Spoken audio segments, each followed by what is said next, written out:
Hi, my name is Nick Behun, and this is my speech analysis, and this is my audience.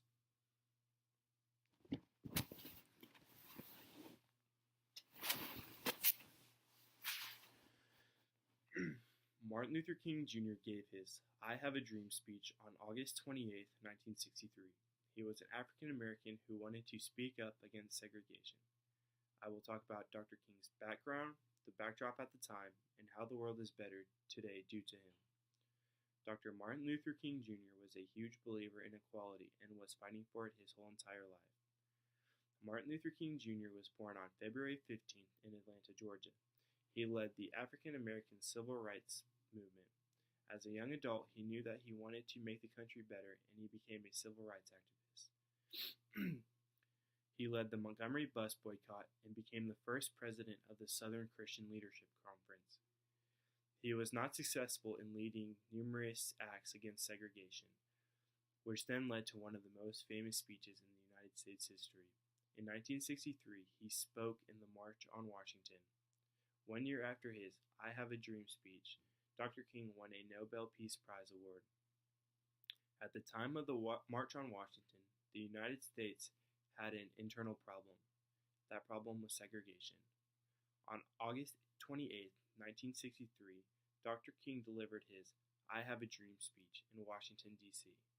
The speech was not just about equality for African Americans, but equality for all.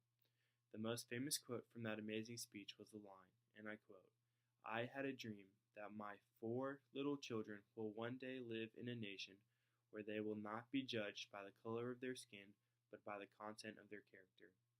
This quote sums up life in the 1960s and how people were judged on their skin color opposed to the character that they had. Many people saw King's speech in a negative way. Many thought it was him demanding to make civil rights happen quickly. Not too long after he gave his speech, did the senator from South Carolina tell NBC News, "The Negroes in this country own more refrigerators and more automobiles than they do in any other country. They are better fed, they are better clothed, they have better houses here than in any other country in the world." On April 4th, 1968, he was killed in Memphis, Tennessee, and after his death, his speech became the most popular. Today marks the 50th anniversary of Martin Luther King Jr.'s death. The question kept coming up, though, on how to celebrate this man's life. In the beginning, the speech did not have an impact on society. When he died, then people started to realize he was being meaningful and true about the message he was trying to portray. In 1964, the Civil Rights Act passed a law against discrimination based on race, religion, and sex. Years after, the legislation has continuously tried to better the issue of discrimination towards African Americans. Martin Luther King Jr. is the reason the Civil Rights Act was passed. The third Monday in January, we celebrate Martin Luther King Jr. Day. We do that because it is usually around the time of his birthday, making this the first national holiday to celebrate an African American. Before I go, here are some things that I found interesting about MLK.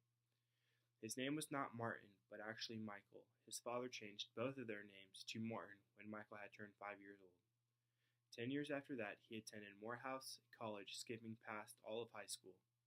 On September 20th, 1958, in New York, a woman named Izola Curry had told him that she had been looking for him for nearly 5 years, and then went and pulled out a 7-inch letter opener and stabbed him in the chest with it. In conclusion, Dr. Martin Luther King Jr. was a very motivated man who knew what he wanted and spoke about.